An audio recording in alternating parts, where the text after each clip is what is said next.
Daniel Favreau, je suis marié, nous avons 4 enfants, je suis même grand-père, voyez-vous, de 2 petits-enfants. Nous habitons à Toulon, j'ai été pendant 29 ans dans la Marine nationale comme officier de la Marine. Et ce dont je viens vous parler aujourd'hui, vous l'avez vu donc dans le titre, comment les exercices de Saint Ignace permettent une rencontre personnelle du Christ, une conversion et un envoi en mission. Alors pour vous parler de ça, je ne vais pas vous parler de théorie, je vais vous parler de mon témoignage, qui va vous permettre de comprendre les choses. Alors moi j'ai entendu parler des exercices spirituels de Saint Ignace il y a à peu près 29 ans. Et j'allais me marier et on m'a dit tiens tu devrais aller faire une retraite selon les exercices spirituels de Saint Ignace. Alors moi j'allais me marier, métier passionnant, pas de questions existentielles particulières et voilà. Et on est revenu me solliciter plusieurs fois et j'ai mis 4 ans. 4 ans pour me décider à venir faire cette expérience.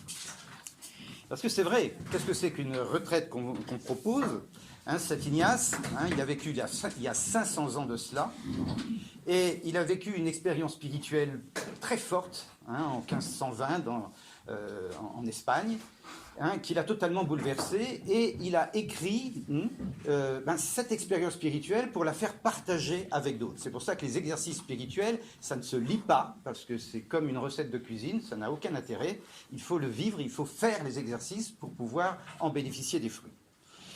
Et donc, je suis parti faire cette retraite, et ma foi, eh bien, on est pris en charge. Alors ça a duré 5 jours, en silence, accompagné par des prêtres qu'on allait voir régulièrement, et on suit pas à pas Jésus-Christ. Et on suit, on médite la parole de Dieu, et qu'est-ce qui s'est passé pour moi ? Moi qui étais croyant, qui étais pratiquant, qui n'avait pas de questions existentielles, etc. Eh bien, le 4e jour, lors de cet exercice tout simple qui s'appelle un chemin de croix, que je n'avais jamais fait avant, rien d'extraordinaire, où on suit des petits trucs, eh bien, je ne sais pas comment dire, j'ai pris conscience que Jésus-Christ n'était pas quelqu'un dont on parlait, mais qu'il était vivant, et qu'il avait souffert, et je le voyais méditer dans cette passion, pour nous, mais pour moi. Et soudain, il devenait présent pour moi. Et tout cet amour m'a donné... Alors, je me suis mis à pleurer comme une madeleine. Et m'a donné envie de rendre cet amour. De rendre cet amour. Et vous voyez... Alors, je suis rentré chez moi plein de joie, plein de paix, et avec quelques lumières. Et voyez-vous, ça fait 25 ans que quasiment chaque année, je viens faire ces exercices spirituels de Saint Ignace. 25 ans où c'est à peu près toujours la même chose, mais à chaque fois, moi je ne suis pas tout à fait le même, et il y a comme une lumière. Alors moi j'ai été marin, je ne sais pas si parmi vous il y a des marins, vous savez, quand on a un cap, notre cap c'est Jésus-Christ, c'est la vie éternelle, c'est le royaume des cieux. Mais c'est comme sur un bateau, quand on a le cap c'est bien clair. Mais des fois on ne voit pas l'arrivée, c'est flou, on ne voit pas, on est dans le... Il n'y a pas d'amer, dit-on dans la marine, il n'y a pas de point de repère. Et bien, si vous prenez toujours ce cap, vous êtes sûr de ne pas nécessairement arriver au but. Pourquoi ? Parce qu'en mer, il y a ce qu'on appelle la dérive. Vous suivez pourtant bien le cap, mais il y a la dérive par les courants et la dérive par le vent. Quand le vent des tentations, et vous connaissez la chanson. Mais enfin, voilà. Alors, voilà une expérience spirituelle que j'ai faite, très forte, et qui m'aide tout au long de la vie. Mais c'est allé plus loin. Parce qu'après, on est venu me dire, mon cher Daniel, tu as fait une expérience spirituelle vraiment forte, et ça c'est vrai. Tu portes ce désir de porter Jésus-Christ, d'en parler autour de toi. Eh bien, est-ce que cette expérience que tu as faite, est-ce que d'autres personnes ne pourraient-elles pas la faire ? Est-ce qu'on ne pourrait pas évangéliser par les exercices spirituels? Regarde, en 5 jours, tu as été capable, toi qui étais pourtant un bon croyant, finalement tu as découvert Jésus-Christ. Est-ce que tu crois que d'autres ne pourront-ils pas faire cette expérience? Et on m'a expliqué, vous voyez, il y a tout un mouvement, il y a tout un... il existe, vous voyez, oui, il y a d'autres hommes, des femmes aussi, qui ont fait cette expérience et qui proposent l'exercice autour d'eux. Il y a des religieux, il y a des religieuses qui prient pour cela, qui prêchent des exercices. Eh bien, c'est tout un mouvement d'évangélisation fait cela. Et tout ça part d'un prêtre qui, dans sa jeunesse, avait été converti, mais d'une manière, comme on dit, à 90 degrés, en faisant les exercices spirituels. Et il s'est dit, toute sa vie, il dit, moi, il faut que je fasse connaître ce trésor au plus grand nombre. Alors, il est rentré chez les pères jésuites et il a fait cette expérience. Il a dit, moi, ces exercices, parce que Saint Ignace, il les a prévus en 30 jours. Alors, 30 jours, c'est pas si facile que ça à suivre. Et donc, il les a adaptés en 5 jours. Et puis, il a dit, la manière de les prêcher, on va les prêcher de telle manière que ça puisse toucher les personnes qui n'ont pas nécessairement une grande culture religieuse, même des personnes des personnes de tout âge, de toute condition sociale. Et il les a condensés. Et il s'est mis à les proposer tout autour et à des personnes les plus éloignées. Et parmi les personnes les plus éloignées, il visait plus particulièrement les hommes. Parce que les hommes sont souvent, pas toujours fort heureusement, mais assez réfractaires aux choses intérieures, aux choses spirituelles, et pour beaucoup ne sont pas tellement attirés vers la prière, pas tellement attirés vers les... Alors, il s'est dit, je vais surtout aller vers eux. Et l'expérience a montré, parce que là, nous sommes en 1920, hein, et il lance ça, c'est en Espagne, et il rencontre et il fait venir des centaines et des milliers d'hommes qui avant ne mettaient pas les pieds dans une église. Et ensuite, alors je vous passe sur l'histoire, il va quitter les pères jésuites, il va ensuite fonder une congrégation religieuse qui s'appelle les coopérateurs paroissiaux du Christ-Roi. Ensuite, il y a eu des religieuses, des coopératrices paroissiales du Christ-Roi. Vous en avez 2 exemplaires magnifiques qui sont ici et qui se cachent. Et surtout, il prenait ces hommes qui venaient faire ces exercices et il leur dit, maintenant, allez-y, allez-y. Et donc, pour aller convertir les autres hommes, mais pas que ça. Cet amour que tu reçois, tu ne dois pas le vivre tout seul dans ton petit coin, de toute façon tu n'iras pas très loin, il faut aller le vivre dans la paroisse. Et cet élan, eh bien, et ça nous sommes déjà presque 80 ans plus tard, il existe toujours, et ceux qui se font ces retraites sont invités à aller auprès de leur paroisse, auprès de leur curé, et puis de rendre service là où ils ont leur propre charisme, leur propre possibilité, et de vivre. Voilà. Alors donc on m'a proposé, vas-y, veux-tu devenir, comme on dit, apôtre des exercices? Alors voyez-vous, moi, alors oui, vraiment j'ai été conquis, ça j'en suis indéniable. Mais me faire apôtre des exercices, alors j'avais un certain nombre d'objections. Premièrement, moi je veux bien témoigner de Jésus-Christ, parce que ça je l'ai rencontré au cours des exercices, mais les exercices, je ne suis pas un commercial, moi, je ne suis pas là pour vendre des exercices spirituels. Hein. Et puis finalement, c'est vrai, après je me renseigne, je me rends compte que ces exercices spirituels, c'est fait vraiment pour ceux qui cherchent leur vocation. On propose ça dans les séminaires pour les séminaristes, pour vraiment discerner. Ils font parfois les 30 jours pour... Est-ce que le Seigneur les appelle pour être prêtre ou pour une vocation religieuse? C'est vraiment... c'est pas fait pour ceux qui sont éloignés de Dieu. Hein.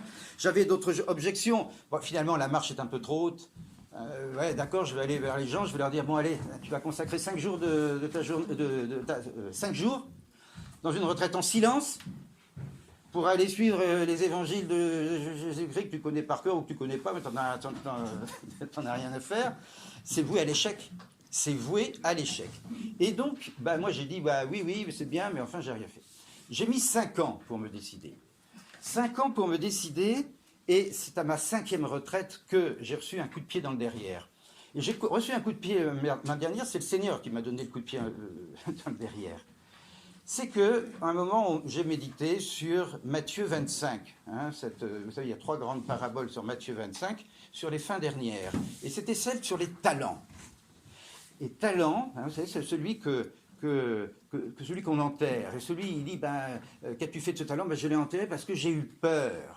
Et je me suis rendu compte que j'ai tellement hésité. Pourquoi j'ai tellement hésité? Parce que j'avais peur. Peur d'aller vers les autres, finalement, peur de témoigner de Jésus-Christ. Et donc c'est avec ce magnifique coup de pied dans le derrière que je me suis dit, allez, je vais me faire apôtre des exercices pour témoigner de Jésus-Christ et pour aider les gens à rencontrer Jésus-Christ. Alors, une fois qu'on a dit ça, alors on sort d'une retraite, on a plein de feux, plein de femmes, et puis après on arrive chez soi. Alors, moi, on venait de déménager. Moi, j'ai beaucoup déménagé dans ma carrière, et on arrive dans notre petit village. Moi, je connais personne, je ne sais pas vers qui aller. Alors, qu'est-ce qu'on fait? On se sent particulièrement démunis. Là, qu'est-ce qu'on fait avec mon épouse, on s'est dit, on va prier. Il faut prier. Seigneur, fais-nous rencontrer quelqu'un à qui on peut parler des exercices. Et moi, finalement, je ne savais pas trop. Et puis, au sortir d'une messe, de la messe du village, assez clairsemée, on dit, il y a un jeune d'une vingtaine d'années. Bon, peut-être que c'est lui, je ne sais pas. Alors on est allé vers lui, on a fait connaissance. Le dimanche suivant, il était là, on a refait connaissance. Le troisième dimanche, on l'a invité à la maison, on a parlé de choses et d'autres, la part de sa vie. Et puis finalement, naturellement, on lui dit, on a parlé des exercices spirituels de Saint Ignace, il s'est montré intéressé, tu devrais aller les faire. Oui, il faudrait que je le fasse. Et bien évidemment, il n'est pas allé les faire. Et puis après, Jean l'a un peu relancé, et puis on prie le Seigneur, que veux-tu, etc.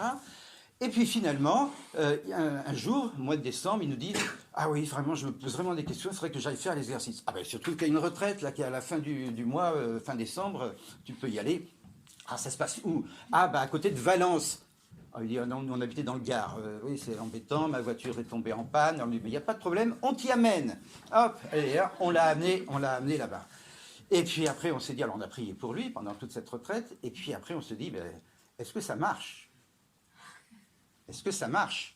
Parce que c'est beau, ça, la théorie, mais la pratique. Et alors, il a fait la retraite entre le 26 décembre et le 31 décembre, et le 1er janvier, il sonne à la porte. On ouvre, il tient une tête comme ça. Et tout de suite, il nous agresse en disant, vous m'avez tendu un guet-apens. Et après un immense sourire, je croyais connaître Dieu, vous m'avez fait découvrir le Christ. Et il était rayonnant, et on a passé l'après-midi entière à nous parler de tout ce qu'il avait reçu.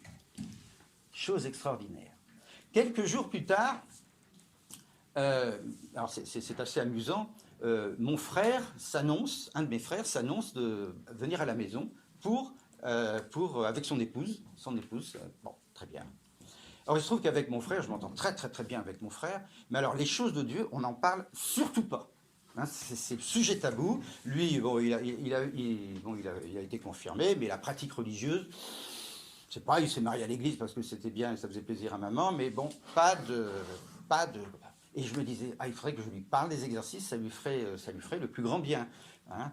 Mais avec mon frère, je peux pas en parler. Mais je prie le Seigneur, aide-moi, moi je vais essayer, mais je ne vais pas y arriver. Ils arrivent, on discute, on passe à table, et puis je me dis, il faudrait que je parle, mais j'y arrive pas, la trouille de parler à son frère. C'est ça. Et puis à la fin du repas, j'ai ma petite fille, la toute petite à l'époque, qui vient me voir et qui me dit, tiens papa, regarde le dessin que j'ai fait. Alors je regarde le dessin, très joli dessin là qu'elle fait. Elle avait pris une feuille de brouillon. Or il se trouve que sur cette feuille de brouillon, de l'autre côté, j'avais imprimé, j'écrivais un article sur les exercices spirituels et c'était marqué les exercices spirituels. Et puis alors il y a ma belle-sœur qui dit « Oh, c'est quoi les exercices spirituels de Saint Ignace ?» Et bien je me suis mis à parler à ma belle-sœur des exercices. Je ne parlais pas à mon frère, je parlais à ma belle-sœur des exercices spirituels de Saint Ignace. Ah oui, c'est intéressant, il en a parlé pendant un bon bout de temps. Quelques mois après, je reçois une carte postale de mon frère et de ma belle-sœur qui me disent « Voilà, on vient de faire les exercices spirituels de Saint Ignace à côté de Valence, là, à Chabeuil, et de la main de mon frère, dit « J'ai découvert que Dieu est amour ».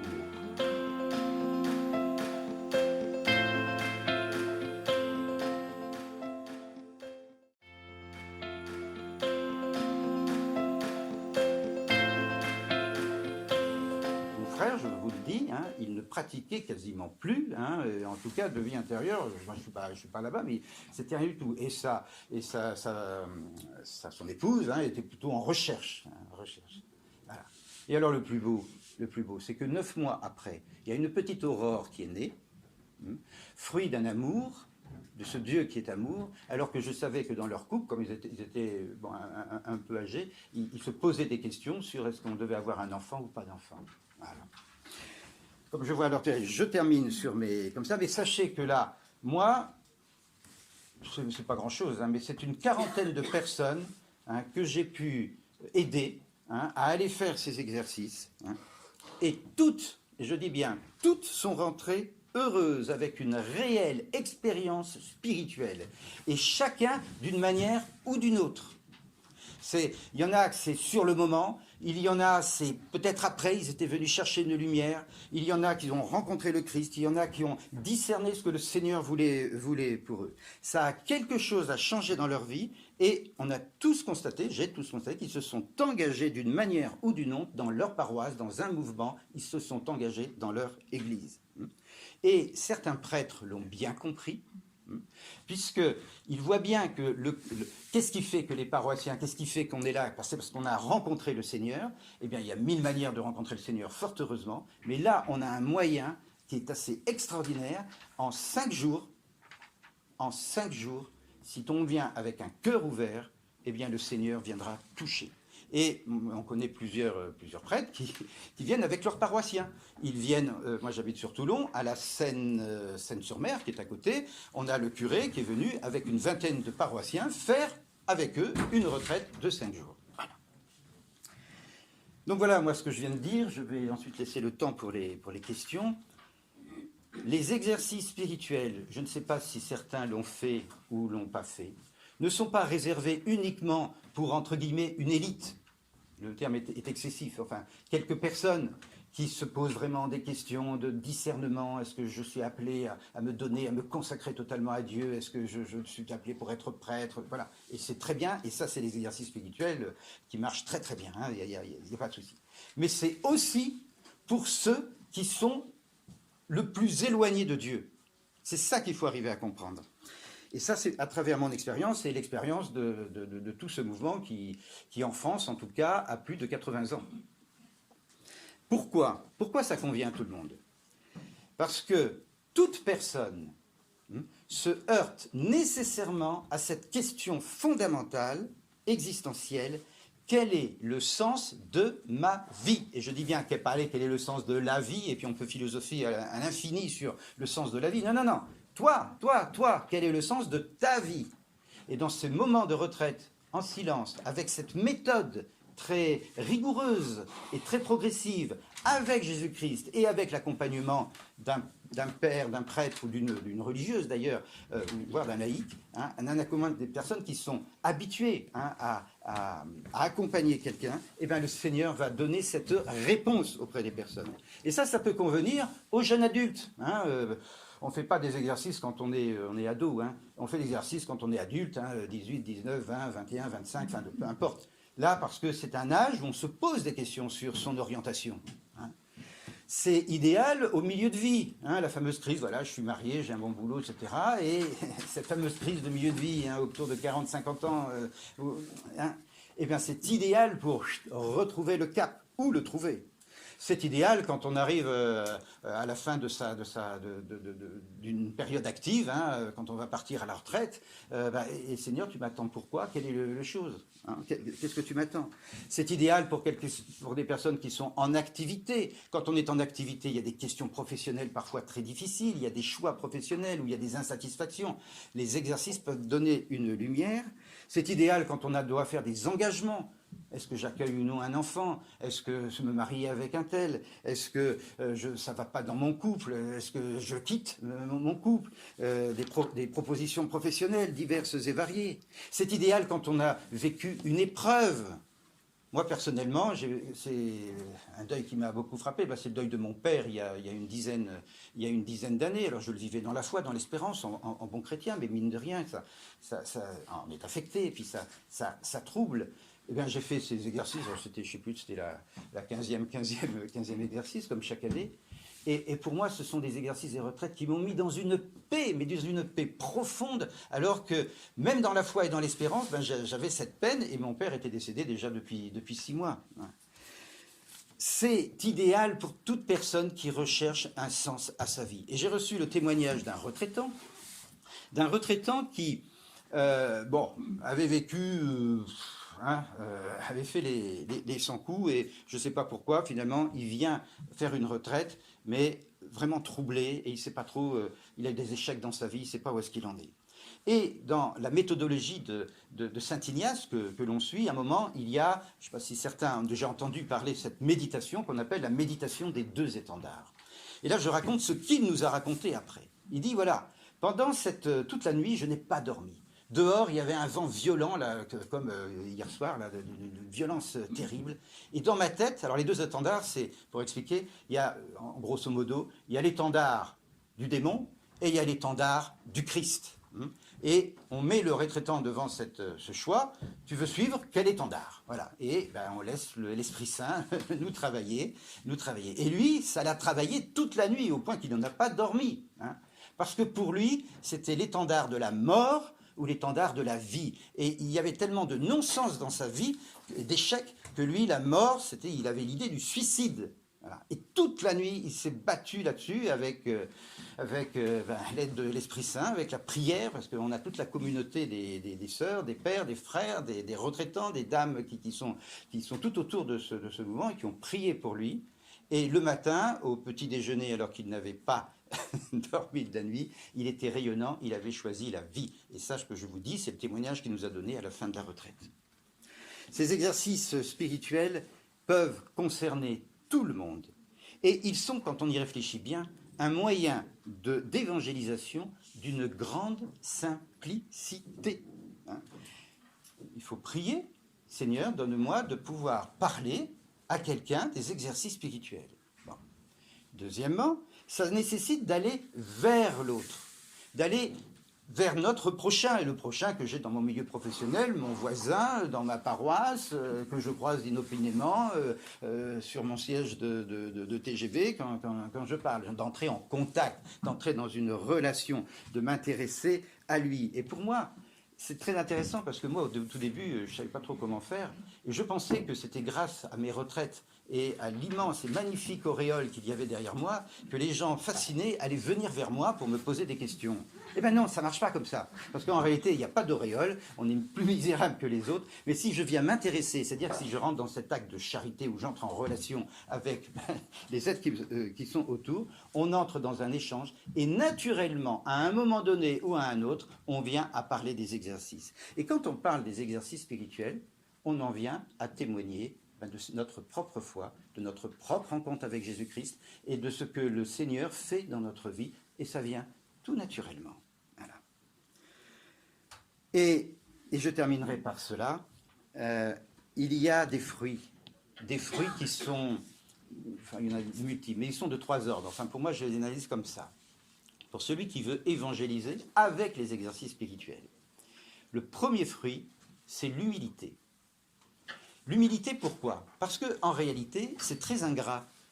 Parce que, voilà, voilà, vous êtes tous là, voilà, je viens vous parler, je veux vous encourager, si vous n'avez pas fait, venez faire cette expérience des exercices spirituels, on vous distribuera des tracts, et puis voilà, c'est terminé, on va tous se dire au revoir, et puis moi je ne vous connais pas, et puis on se reverra peut-être pas, ou peu importe, hein, et c'est terminé. Je ne vois pas le fruit.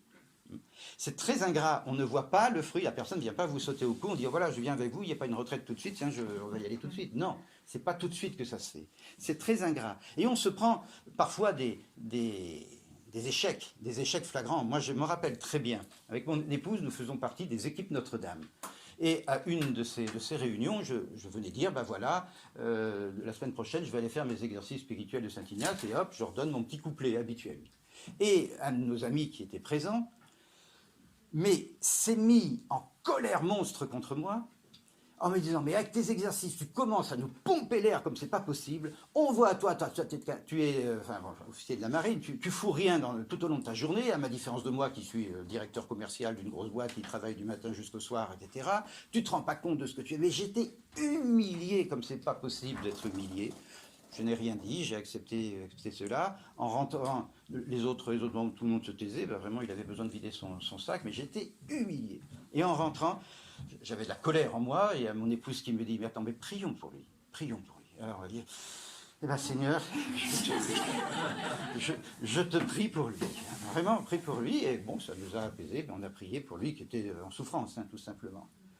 3 mois après, il vient voir, pas moi, mais il vient voir mon épouse, il me dit, tiens, à propos des exercices, t'as pas des dates, là, parce que je me pose des questions professionnelles, dans mon travail, ça va pas trop bien, etc. On lui donne des dates.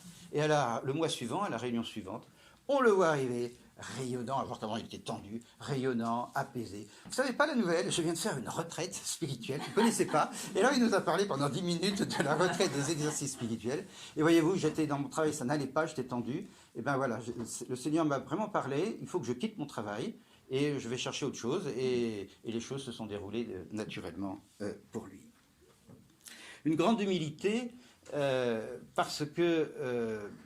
on a une amie là qu'on lui a fait connaître les exercices et elle est allée faire l'exercice et alors là pour elle ça a été une grande manifestation. Elle n'avait qu'un désir, c'est que son mari fasse cette expérience parce que son mari va à la messe avec lui mais enfin il suit et puis on voit bien qu'il regarde sa montre pendant toute la messe et il s'en va. Alors elle voudrait tant lui partager cette même joie de rencontre du Christ.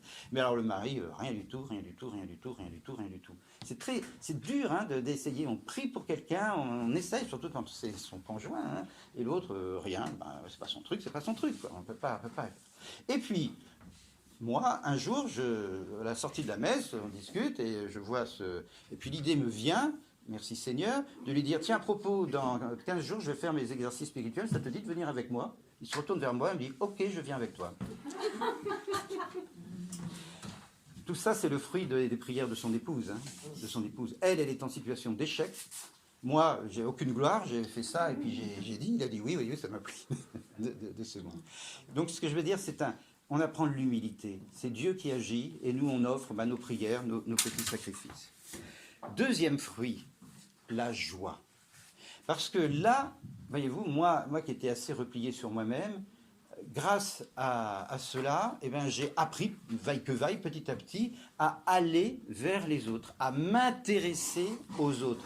Avant même de me dire, tiens, celui-ci, ce serait bien qu'il fasse ses exercices. Non, c'est aller vers l'autre pour m'intéresser aux personnes.